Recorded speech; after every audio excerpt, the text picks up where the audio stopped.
মুস্তাফিকা দীপ্তি চৌধুরী তিনি কম বেশ ব্যাগে ছিলেন। ইতি 2024 সালের জুলাই মাসে বিচারপতি শামসুদ্দিন চৌধুরী মানিকরে টকশোতে আনি অপমান অপদস্থ করে ইতি ভাইরাল হয়। এক পর্যায়ে মানিক ভাইও গরম হয়ে যায়। এরপরে হিতি হাউমাউ করে কান্দি দি হিতি কয় হিতি মুক্তিযোদ্ধা পরিবারের সন্তান। এই ভিডিওটা ভাইরাল হইবার পরে হিতিরে বাংলাদেশের মানুষ চিনছে। এনিতি গতকালকে আবার অভিনেত্রী শাওন আপার ফেসবুকের পোস্টের স্ক্রিনশট লই পোস্ট দিয়েছে। শাওন বিবেকহীন, রুচিহীন, বর্বর, বিকৃত মস্তিষ্কের। তো হিতির মস্তিষ্ক তো খুব ভালো। হিতির খালি বিবেক জাগে যখন কেউ জুলাই জঙ্গিগো বিরুদ্ধে কথা কয়, জামাইটাগো বিরুদ্ধে কথা কয়। এরপর আগে পরে হিতির কোনো বিবেক জাগ্রত হয় না, এমন এক বিবেকহীন মানুষ হিতি। এই যে 2024 সালের 5 তারিখের হরে হিতি যেহেতু হিতিরে মুক্তিযোদ্ধা পরিবারের সন্তান দাবি করছে, কতগুলা মুক্তিযুদ্ধের গলায় জুতার মালা উঠছে। হিতি কি খবর দেখে না? হিতি তো নিজেই খবর হড়ে বা খবরের লগে জড়িত, নিউজ চ্যানেলগুলোর লগে জড়িত। কতগুলা মুক্তিযোদ্ধারে মপ করা হয়েছে, কতগুলা মুক্তিযোদ্ধা আত্মহত্যা করছে, কতগুলা মুক্তিযোদ্ধা ঘরবাড়ি ছাড়া হয়েছে, এমনও জেলে আছে।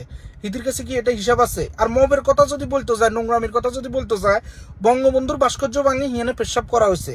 শেখ হাসিনার অন্তবাস যে পার্সোনাল জিনিসগুলো আছে এগুলো নিয়ে রাস্তার মধ্যে মানে উল্লাস করা হয়েছে। হিতি কি এগুলো দেখে না? হিতি কিন্তু এগুলো এক কলমও লেখে না, বিকজ হিতি পেইড এজেন্ট। হিতি টাকার বিনিময়ে এগুলো করে। হিতির বয়স কম হলেও হিতির দেখতে দেওয়া যায় যে বুড়া গাবি। হিতি বিয়ে করছে আরেক বুড়া বেড়ারে, সম্ভবত ওই বেড়ার বয়স হইব হিতির বাপের থেকেও বেশি, কমই তো নয়। বেড়ারে চাইয়েন হিতির রুচি যে হিতি নাই, হিতি জামার দিকে দেখলে বোঝা যায় যে হিতি কতটুকু রুচিহীন হইতে পারে। বাংলাদেশে এত পরিমাণে মানুষ হত্যা করা হইলেও, মব করা হইলেও, মানে এই যে প্রকাশ্যে কিছু হত্যা যেগুলা ঘটে গেছে, তোফাজ্জলরে বাদ খাবায় হত্যা করা হয়েছে, সালাউদ্দিন আম্মা, তারপরে এই যে রাজশাহীতে মাসুদ তারও হত্যা করছে, তারপর শামীম মোল্লারে হত্যা করা হয়েছে। মানে এগুলো তো আলোচিত ঘটনা এবং এভরি ডে মানুষের হত্যা করা হইতেছে, মব করা হইতেছে। হিতি এগুলো একটু মুখ খোলে, হিতি মুখ খোলে তখনই যখনই হিতি ডলারের গন্ধটা পায়।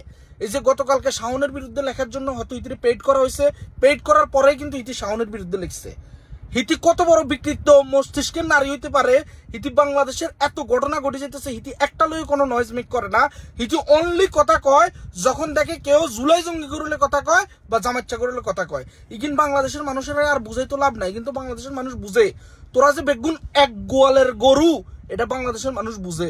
রেডি থাক, তোর বিচারও বাংলাদেশে হইব। একজন বিচারপতির টকশট নিয়ে অপমান করছত, তারপরে রাজাকার আলবন্দর দেশদ্রোহীকে পক্ষ লইছত, তোর বিচার বাংলাদেশে হইবই।